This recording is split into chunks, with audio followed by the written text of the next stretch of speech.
ഇപ്പോൾ അജീഷ് ജയകുമാർ ടെലിഫോണിൽ ചേരുന്നു. അജീഷ്, വിവരങ്ങൾ പറയൂ. എസ് കെ എന്തായാലും ഇപ്പോൾ ഇൻക്വസ്റ്റ് പൂർത്തിയാക്കി പോലീസ് സംഘം മടങ്ങിയിട്ടുണ്ട്. ഫോറൻസിക് സംഘവും വിരലടാര വിദഗ്ധരും ഇവിടെ നിന്ന് പരിശോധന പൂർത്തിയാക്കി മടങ്ങിയിട്ടുണ്ട്. അവർ പറയുന്നത്, അതായത് ഡിവൈഎസ്പിയോട് ചോദിച്ചപ്പോൾ അദ്ദേഹം പറയുന്നത് ഇവിടുന്ന് നിർണായകമായിട്ടുള്ള ചില വിവരങ്ങൾ, സൂചനകൾ കിട്ടിയിട്ടുണ്ട്. അതായത് ഈ പ്രതി ഇവിടെ എത്തി ഈ സ്വർണം മറ്റും എടുക്കാനായിട്ടുള്ള ഒരു ശ്രമം നടത്തിയിട്ടുണ്ട്. അതായത് അലമാര മറ്റും കുത്തിപ്പൊളിക്കാനായിട്ടുള്ള ഒരു ശ്രമം നടത്തിയിട്ടുണ്ട്. മൃതശരീരത്തിൽ ചുറ്റിക കൊണ്ട് അടിച്ച പാടല്ലാതെ മൽപ്പിടുത്തം നടന്നതിന് ലക്ഷണവും ഉള്ളതായിട്ടാണ് പോലീസ് പറയുന്നത്.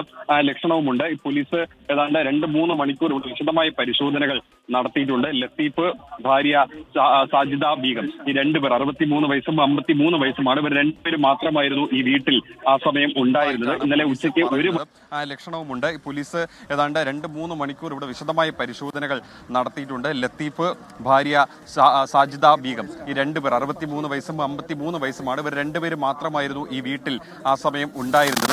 ഉച്ചയ്ക്ക് 1 മണിക്ക് ശേഷമാകാം പ്രതി ഇവിടെ എത്തിയിട്ടുള്ളത് എന്നൊരു നിഗമനത്തിലാണ് പോലീസ് ഉള്ളത്. കൃത്യസമയം പോലീസിന് ഇതുവരെയും തിട്ടപ്പെടുത്താൻ സാധിച്ചിട്ടില്ല. നിലവിൽ എന്തായാലും പോലീസ് സംഘം ഇവിടെ പരിശോധനകൾ പൂർത്തിയാക്കി, ഇൻക്വസ്റ്റ് പൂർത്തിയാക്കി മടങ്ങിയിട്ടുണ്ട്. മൃതദേഹം അല്പസമയത്തിനകം പോസ്റ്റ്മോർട്ടത്തിനായി തിരുവനന്തപുരം മെഡിക്കൽ കോളേജിലേക്ക് കൊണ്ടുപോകും. പോലീസിന്റെ ഒരു പ്രാഥമിക നിഗമനം ഇങ്ങനെയാണ്: 1 മണിക്ക് ശേഷം പ്രതി ഇവിടെ എത്തി, കൃത്യം നടത്താൻ എത്തി, ബൈക്കിലെത്തി.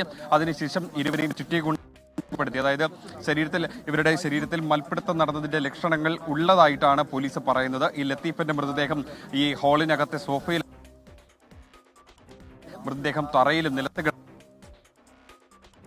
ഈ കൊലപാതകത്തിന് വിവരങ്ങൾ നൽകിയത്